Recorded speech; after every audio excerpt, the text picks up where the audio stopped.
giving him. I mean, We're not giving him a lot of love at all. Let's give him some love. Give him some love, shall we? I'll let Bill Belichick give him some love.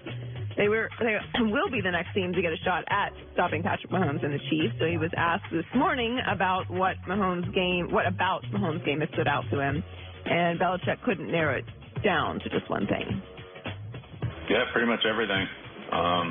Gets the ball to all of his receivers, quick release, sees things quickly, can extend plays, got a great arm, got a fabulous arm, throw the ball out of the stadium. So makes good decisions, accurate, gets the ball out on time. You know, Belichick is always kind of singing the praises of his opponents because he doesn't really ever give any kind of bulletin board material. But Mahomes finished with 313 passing yards, no touchdowns, and 2 picks, which was easily the worst performance of his It was also year. crappy weather. It wasn't. It wasn't great weather. And they rolled the Jags 30-14. Yeah, Jags defense, bad weather. He did throw a couple of picks. It wasn't ideal, but he was good. Of course, I'm being sarcastic. Like, the Chiefs are. I mean, who do you think is the better team right now, the Chiefs or the Rams? I think the Rams are a more complete team. I think the Chiefs are better at what they do. I'll throw this at you. See if I'm crazy. So Thursday night, or not this week, next weekend, the Patriots play the Chiefs. Right. If you're the Patriots and you look around the AFC right now, who's good? Seriously. Okay, Kansas City. Right. If you're the Patriots and you play Mahomes, who's this young quarterback, how much do you show him? How much do you show Patrick Mahomes? Or do you show him a couple of things, but do you keep a lot of things in the suitcase knowing that we're going to face him again late? I'm not saying you're not trying to win, but if you're Bill Belichick, is it that sliding ruler thing where you're like, we're not going to show him everything we're going to do here. We want to win for home field advantage. Right. I don't know. I think you could argue that, or you just throw everything at him and try and put it in his head that he can't beat them, because part of beating the Patriots when they're playing at their highest level is knowing that you can beat the Patriots at the highest level. Well, that's a good point. So you could just throw everything at him as well, but they're both rolling right now. So almost now, but the Browns have won their second game. It was a very ugly overtime win, but it was a win. Yeah. We don't count moral victories around here. Yeah. And here is Baker after the game.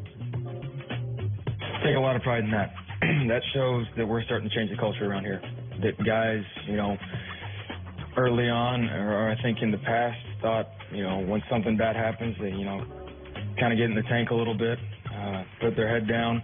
But we have a team right now that's starting to believe in themselves, and rightfully so. So I take a lot of pride in the culture change and being positive, always moving forward and doing your job no matter what the situation is. That was big for us. Yeah, he had a couple big plays. I thought Darnold hit more home run balls. I thought Darnold went over the top and hit more home run balls. But I thought Baker was very competent, had a couple of really nice runs out of trouble, had a big touchdown throw, so he was good. What do you think of the AFC North right now? And the Bengals are obviously... Well, it is exactly what we said before the year. Everybody's better, and we don't know exactly what to make sure of the Steelers. The Steelers have the most good players, but we both predicted that Baltimore would be better, Cincinnati would be good, and Cleveland would be better. So I think it's a very good division. I can make the argument if Cleveland's the worst team in the division, it's the best division. It's certainly the most interesting. Cleveland leads the NFL in takeaways, so they're just keep winning. Yeah, I mean, I think Cleveland's third or fourth right now because I do think at some point Baker Mayfield late in the year. He's gonna. Their he's defense a rookie. is, like if nothing else, fatigue is just going to set in from the long season. And finally, it is the middle of the NFL season, but we can slip in some NBA breaking news. Can always count on the Suns for that. The Phoenix Suns have fired their general manager, Ryan McDonough, today. He will be replaced in the interim by a duo of current Suns executives. Of course, it is 9 days before the regular season opener, so the timing is a bit odd considering they had an entire offseason to figure this out. That's weird. But they don't have a starting point guard, which you kind of need in a basketball game for a long basketball season. And they fired over 30 coaches in the past 3 years. Who did they draft? They drafted an interesting DeAndre Ayton. Yeah, from Arizona. So they have Jackson from Kansas last year. And they re-signed Devin Booker. So they got 3 people. And they signed Trevor Ariza in the offseason. Yeah, I think it's a pretty interesting team. They just don't have a point guard. Or a general manager. And they haven't made the playoffs since 2010. So after a while, you kind of just hold up that mirror. Yeah. Second worst drought in the NBA. Yeah. Joy Taylor with the news. Well, that's the news. And thanks for stopping by. The Herd Lie News. Okay, coming up next, it might be the most baffling stat in all of football and best for last, and I will be delivering. We're 3-0 on our suitcase bets. Lock it in, baby. I am going to have, I've done this 3 weeks in a row where I've made my bet of the week in the NFL on Monday, and I'll carry it over to Blazing 5, but I get the number. I get the number now. Lock it in. It's not only a TV show on this network. It is my bet of the week on Monday. This is my best one. So I have $4,000. I went with 1,000. I rolled it to 2. I rolled it to 4. I'm gonna roll it to 8. I'll give you my bet coming up next.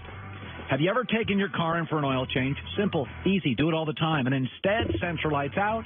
You've got a real problem. It's $438. Surprise, surprise, surprise. A repair bill you didn't expect. That's why you need CarShield, extended vehicle protection. You don't have to worry about the unexpected surprises. And once your car is out of warranty, the manufacturer warranty expires, you don't want to hit a snag. Thousands, hundreds in bills. They make it really easy. You pick your favorite mechanic. It could be the dealership you bought the car from. It's your choice. Then you get 24/7 roadside assistance, rental car while yours is being fixed, both for free. $2 billion paid out in claims by CarShield. Get covered. It's the ultimate in extended vehicle protection. Either call 800-CAR-6100, 800-CAR-6100, and mention HERD. Or go to carshield.com and use the code HERD. In both instances, you save 10%. CarShield.com, code HERD. A deductible may apply.